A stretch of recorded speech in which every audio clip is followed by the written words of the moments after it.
আসসালামু আলাইকুম। বীর মুক্তিযোদ্ধাদের সম্মানী ভাতা বৃদ্ধির প্রস্তাবে বিরোধী দলীয় নেতা যা বললেন জানবো আজকের এই ভিডিওতে। তবে আপনি যদি যুদ্ধের জীবন চ্যানেলে নতুন থাকেন, চ্যানেলটি অবশ্যই সাবস্ক্রাইব করবেন, পাশেই থাকবেন। জাতীয় সংসদে সব শ্রেণীর বীর মুক্তিযোদ্ধাদের সম্মানী ভাতা বৃদ্ধির সুপারিশ করেন বিরোধী দলীয় নেতা ডক্টর শফিকুর রহমান।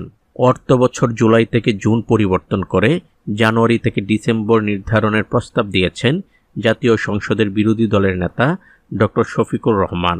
তিনি বলেন, 4 মাস পর পর সংসদে বাজেটের পর্যালোচনা হওয়া উচিত।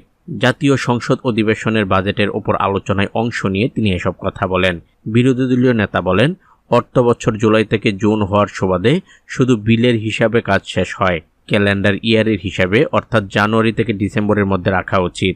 এছাড়া অর্থ বছর শেষ হওয়ার অন্তত 3 মাস আগে সম্পূরক বাজেট আসা দরকার বলেও মন্তব্য করেন তিনি বলেন, এত অল্প সময়ে বাজেট দেওয়া কঠিন ছিল অর্থমন্ত্রীর জন্য, তবে মন্ত্রী ও তার টিম সর্বোচ্চ চেষ্টা করেছেন।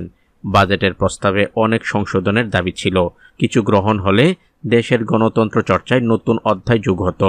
এছাড়া শুধু খেতাবপ্রাপ্ত না, সব বীর মুক্তিযোদ্ধার ভাতা বৃদ্ধির সুপারিশ করেন বিরোধী দলীয় নেতা ডক্টর শফিকুর রহমান। তিনি বলেন, শুধু খেতাবপ্রাপ্ত বীর মুক্তিযোদ্ধাদের সম্মানী ভাতা বৃদ্ধি না করে সব শ্রেণী বীর মুক্তিযোদ্ধাদের সম্মানী ভাতা বৃদ্ধি করা হোক।